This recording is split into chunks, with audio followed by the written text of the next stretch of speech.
আসসালামু আলাইকুম ওয়া রাহমাতুল্লাহ। প্রিয় ঠাকুরগাঁওবাসী, আপনারা কেমন আছেন? ভালো আছেন? আলহামদুলিল্লাহি রাব্বিল আলামিন ওয়াসসালাতু ওয়াসসালামু আলা রাসূলিহিল কারীম ওয়া আলা আলিহি ওয়া সাহবিহি ওয়া আহলি বাইতি আজমাইন। আসরের নামাজের সময় আসন্ন, কিছুক্ষণ পরেই আজান হবে। এর ভিতরেই আমরা কথা সারতে চাই। আমি আসলে আজকে বক্তৃতা দিতে আসিনি। আমি এসেছি বঞ্চিত উত্তরবঙ্গের সাক্ষী হতে। একথাগুলো এর আগেও দুটি জনসভায় বলে এসেছি।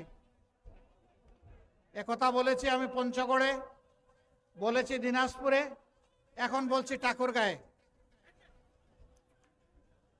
উত্তরবঙ্গকে বলা হয় বাংলাদেশের শস্য ভাণ্ডার। বাংলাদেশের 1/3 খাদ্য এখানে উৎপাদন হয়, ফল উৎপাদন হয়, সবজি উৎপাদন হয়। সারা বাংলাদেশকে যারা খাবার সরবরাহ করেন তারা গরিব হতে পারেন না। এই মাটি উর্বর, মানুষ পরিশ্রমী, ধুরন্ধররা তাদেরকে গরিব বানিয়ে রেখেছে। যুগের পর যুগ বৈষম্য করা হয়েছে, ন্যায্য পাওনাটা দেওয়া হয়নি। সরকার এসেছে, সরকার গিয়েছে, নেতা এসেছেন, নেতা গিয়েছেন। হয়তোবা তাদের ব্যক্তিগত কিছু সুযোগ সুবিধা হয়েছে, কিন্তু জনগণের যা হওয়া দরকার ছিল সেটা হয়নি। বলবেন কিছুই হয়নি, না হয়েছে। একেবারে যদি অস্বীকার করা হয়, সত্যকে অস্বীকার করা হবে। কিন্তু দুর্নীতি এবং দুঃশাসনের কারণে যা হওয়ার কথা ছিল তার কিছুই হয়নি। যদি দুর্নীতি আর দুঃশাসন না থাকতো তাহলে উত্তরবঙ্গ বাংলাদেশের কৃষি রাজধানীতে পরিণত হতো। এখনো সেই পুরানা কায়দায় জমিতে অল্প অল্প করে চাষ, হাড় ভাঙ্গা পরিশ্রম। অথচ জামানা যুগ এখন বহু এগিয়ে গেছে। এই কৃষককে যদি সহজ শর্তে বিনা লাভে ঋণ দিয়ে, প্রযুক্তি হাতে তুলে দিয়ে তাদেরকে বলা হতো আনন্দের সাথে মাঠে ফসল ফলাও, সেই ফসল এখন যা উৎপাদিত হয় তার কমপক্ষে 3 গুণ উৎপাদন হতো। বলবেন যা উৎপাদন করি তারই তো মূল্য পাই না, 3 গুণ ফলাইলে কি আমরা মূল্য পাবো? হ্যাঁ, আপনারা অবশ্যই মূল্য পাবেন। যদি দেশ ইনসাফের ভিত্তিতে পরিচালিত হয় তাহলে কৃষক তার উৎপাদিত পণ্যের ন্যায্য মূল্য অবশ্যই পাবে। মধ্যস্বত্বভোগীরা তাদের কপাল নিয়ে খামসি করতে পারবে না। এরপরে এই 3 গুণ ফসল যেটা ফলাবেন সেটা তখন সংরক্ষণের জন্য জায়গায় জায়গায় সংরক্ষণাগার গড়ে তোলা হবে। ফল তাড়াতাড়ি পাকে, শেষ হয়ে যায়, পচে যাওয়ার ভয়ে অল্প মূল্যে আপনারা বিক্রি করে দেন। সেই ফল যখন সংরক্ষণের ব্যবস্থা হবে তখন আর তাড়াহুড়া করতে হবে না, আপনারা ন্যায্য মূল্য পাবেন। আর বাংলাদেশ সারা বছর আপনাদের কাছ থেকে পুষ্টি এবং ফলমূল পাবে ইনশাআল্লাহ।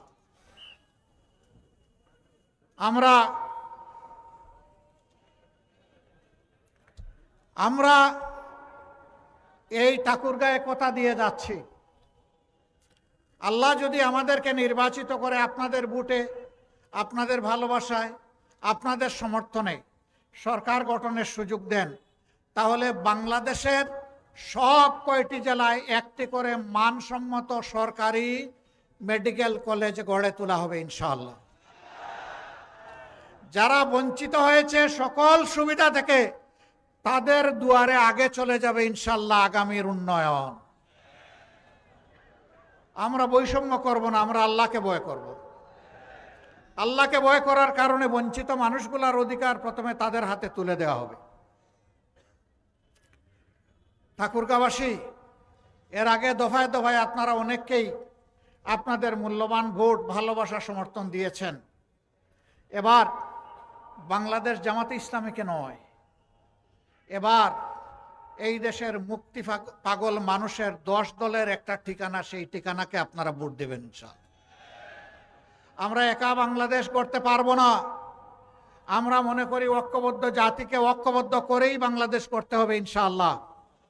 আমরা ঘোষণা করেছি আল্লাহ আমাদেরকে কামিয়াবি দিলে, সফলতা দিলে আমরা কাউকে বাদ দিব না। আমরা সবাইকে বলবো আসেন মিলেমিশে আমরা বাংলাদেশ গড়ে তুলি। 3টা শর্ত শুধু মেনে নিতে হবে। নাম্বার 1, কোনো দুর্নীতি নিজে করবেন না এবং কোনো দুর্নীতিবাজকে বগলের নিচে আশ্রয় দেবেন না। নাম্বার 2, গরিব ধনী সকলের জন্য, নারী পুরুষ সকলের জন্য, সকল ধর্ম সকল বর্ণের মানুষের জন্য ন্যায় বিচার নিশ্চিত করা হবে এবং সেই বিচার হবে সকলের জন্য সমান।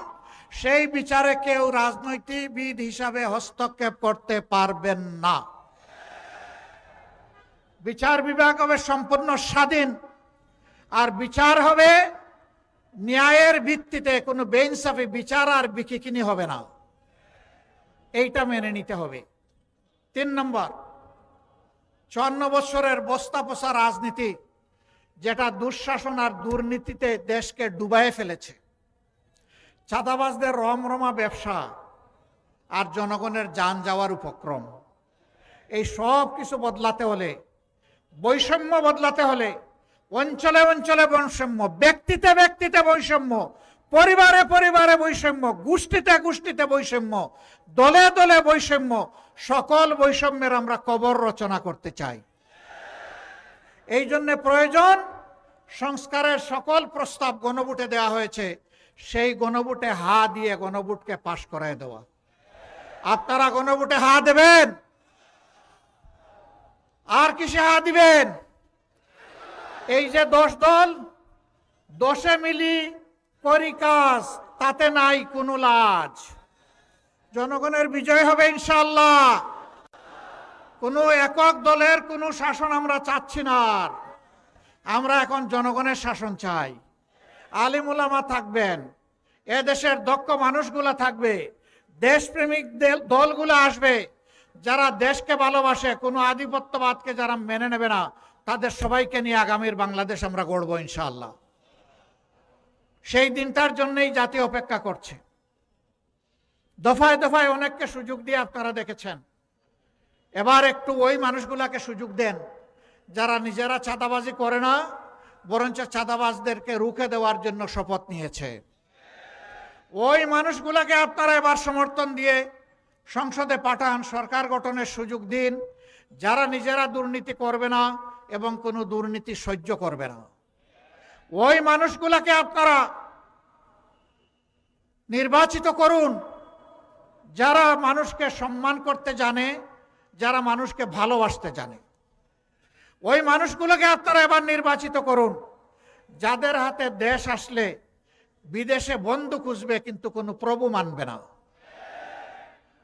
ওই মানুষগুলোকে আপনারা নির্বাচিত করেন, আর কোন ধর্মের ধর্মগুরুকে, কোনো আলিম উলামাকে, আর কোন স্বৈর শাসকের হাতে নির্যাতিত হতে হবে না। ওই মানুষগুলোকে আপনারা নির্বাচিত করুন, যারা ধর্মে বর্ণে বিভাজন সৃষ্টি করে মানুষের সমাজে মানুষকে বিভক্ত করে মুখামুখি করে ফেলে, তাদের বাইরে এসে একটা ঐক্যের সমাজ, সংহতির সমাজ, ভালোবাসার সমাজ, সবাইকে নিয়ে বাংলাদেশকে একটা ফুলের বাগানে পরিণত করার সমাজ যারা গড়ার শপথ নিয়েছে, সেই 10 দলকে আপনারা সমর্থন করুন। প্রিয় দেশবাসী, যদি আমরা আল্লাহর মেহেরবানিতে আপনাদের ভালোবাসায় নির্বাচিত হই, তাহলে আমরা কথা দিচ্ছি যে আমরা ইনশাআল্লাহ আমরা গোটা উত্তরবঙ্গকে বাংলাদেশের গৌরবের কৃষি রাজধানীতে পরিণত করব ইনশাআল্লাহ। এখানে যেখানে এয়ারপোর্ট হওয়ার এয়ারপোর্ট হবে, সৈয়দপুর এয়ারপোর্টকে আন্তর্জাতিক মানে ইনশাআল্লাহ উন্নীত করা হবে, যাতে শিল্পের বিকাশ, এগ্রো বেসড ইন্ডাস্ট্রি, কৃষিভিত্তিক শিল্পের বিকাশ এবং তার পণ্য, উৎপাদিত পণ্য সারা দেশে এবং বিশ্বে ছড়ায় পড়ে। এই জন্য কমিউনিকেশন ব্যবস্থাকে উন্নত করা হবে। আমরা আর দেখতে চাই না বেকারত্বের কষ্ট বুকে চেপে এখানকার সন্তানেরা রাজধানী ঢাকায় গিয়ে গলিতে গলিতে কষ্ট করবে, ঘোরাঘুরি করবে, একটা চাকরি পাবে না। আমরা চাই তাদেরকেই দক্ষ জনবল হিসাবে গড়ে তুলে উন্নত শিক্ষা এবং প্রশিক্ষণের মাধ্যমে প্রত্যেকটি ঘরকে এক একটা ইন্ডাস্ট্রিতে আমরা পরিণত করতে চাই। বিশ্বে এরকম বহু দেশ আছে, জাপান আছে, ভিয়েতনাম আছে, চায়না আছে, তারা তাদের প্রত্যেকটা ঘরকে ইন্ডাস্ট্রিতে পরিণত করেছে। তারা যদি পারে আমরাও পারবো ইনশাআল্লাহ। এই দেশের চেহারা বদলে যাবে শুধুমাত্র আমাদের যুবক যুবতীদের হাতে আমরা যদি কাজ তুলে দিতে পারি, সম্মানজনক কাজ, তাদেরকে কাজ তুলে দেওয়ার হাতে আগে যদি হাতগুলো আমরা গড়ে দিতে পারি।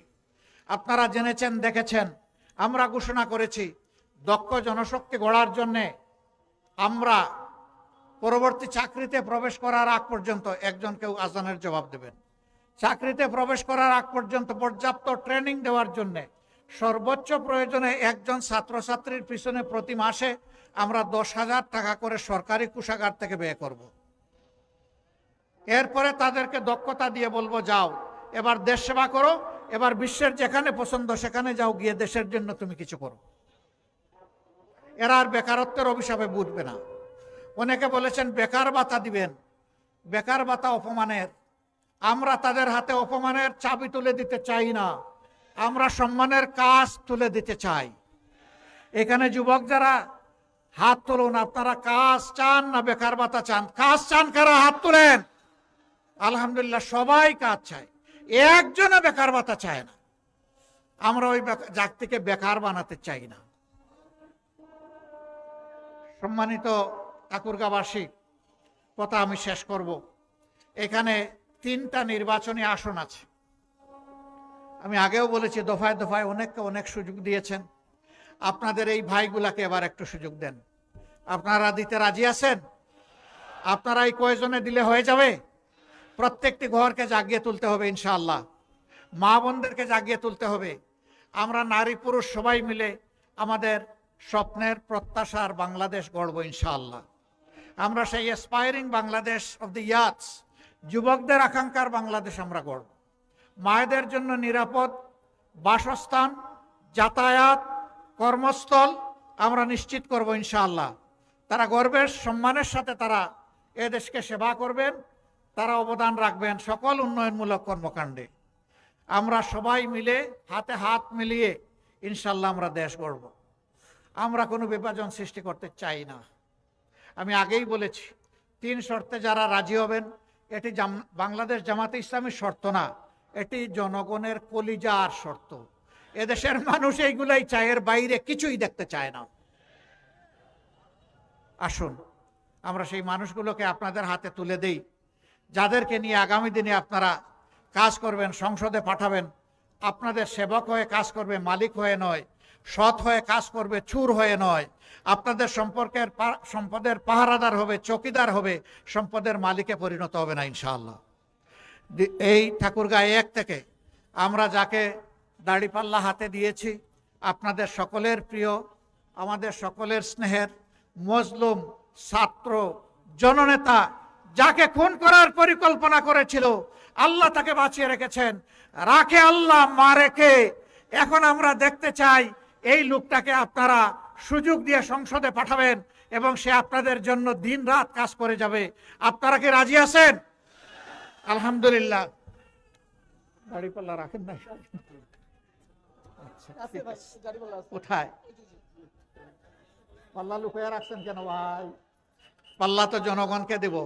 এই যে আমরা দেলোয়ার হোসেনের হাতে এই ঠাকুরগাঁ 1 আসনের পাল্লা তুলে দিলাম, ইনসাফের প্রতীক। আপনারা চূড়ান্ত সংগ্রাম করে দিন রাত কেটে বিজয় ছিনিয়ে আনবেন ইনশাআল্লাহ। ধন্যবাদ আপনাদেরকে। ঠাকুরগাঁ 2 আসনে বিশিষ্ট আলেমে দ্বীন হযরত মাওলানা আব্দুল হাকিম, তাকে বারবার ষড়যন্ত্র করে হারিয়ে দেওয়া হয়েছে। এবার আপনারা কোনো অপশক্তি যদি আপনাদের বুট নিয়ে বাড়াবাড়ি করতে আসে, সেই হাত আপনারা কি রুখে দিতে পারবেন? ইনশাআল্লাহ তার পক্ষে আপনারা বিজয় ছিনিয়ে আনার জন্য লড়াই চালিয়ে যাবেন। বিজয় আমাদের হবে ইনশাআল্লাহ। ঠাকুরগাঁ 3 আসন। এই আসনে মাস্টার মিজানুর রহমান সাহেব, তিনি একজন শিক্ষক, সবার প্রিয়, আপনাদের প্রিয়, আমাদের প্রিয়, আমরা আশা করি আল্লাহ তাআলারও প্রিয়। আপনারা তাকে আমরা পাল্লা তুলে দিলাম।